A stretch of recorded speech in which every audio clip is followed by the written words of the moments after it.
पति से खफा होकर पत्नी के उसका प्राइवेट पार्ट काट देने की खबरें आपने अक्सर सुनी होंगी और फिल्मों में देखी भी होंगी। लेकिन बरेली में अपनी तरह का ये पहला मामला है जब एक पत्नी ने अपने पति से खफा होकर उसकी जीभ काट ली, सिर्फ इस वजह से कि पत्नी गूंगी थी और पति उसको इस वजह से ताने देता था।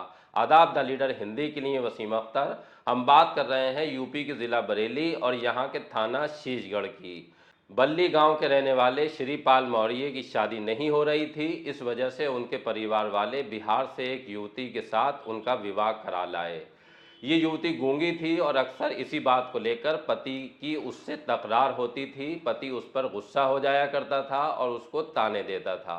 ये गांव वालों का कहना है। इन तानों की नौबत इस शक्ल में सामने आएगी न ये श्रीपाल मौर्य ने सोचा था, न उनके परिवार में किसी को इस बात का आभास था। रात जब श्रीपाल मौर्य कहीं से घर लौटे तो उन्होंने पत्नी से खाना देने के लिए कहा। खाने में थोड़ी देर हुई। इसी बात को लेकर पहले उन्होंने पत्नी को बुरा भला कहा और उसके बाद उसकी पिटाई कर दी।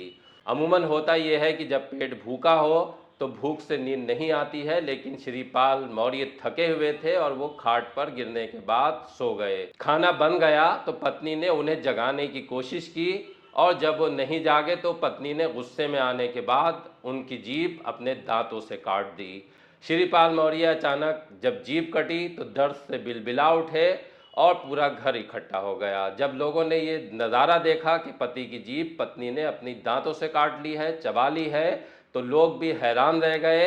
हालत नाजुक थी श्रीपाल मौर्य की। उन्हें लेकर सीएचसी पहुंचे और वहां अब उनका इलाज चल रहा है। घटना पूरे गांव में ही नहीं बल्कि आसपास के इलाके में भी चर्चा का विषय है और इसको लोग अपनी अपनी तरह से पेश कर रहे हैं। मामला पहला है जिसमें पत्नी ने गुस्से में आकर इस तरह की हरकत अंजाम दी है। पुलिस इस मामले में कार्रवाई कर रही है, लेकिन फिलहाल अभी तहरीर नहीं गई है थाने पर। तहरीर आने के बाद थानाध्यक्ष का कहना है कि इसमें जो भी कार्रवाई होगी वो पत्नी के खिलाफ करेंगे। श्रीपाल मौर्य की इलाज के दौरान हालत अच्छी नहीं है। उनकी जीभ का ऑपरेशन करना पड़ेगा और ये माना जा रहा है कि शायद वो बोलने की स्थिति में नहीं हो। पत्नी भी यही चाहती थी कि अगर वो गूंगी है और इस बात के लिए उसे ताने दिए जा रहे हैं तो फिर पति को भी इस काबिल नहीं छोड़ेगी कि वो किसी से बात कर सके।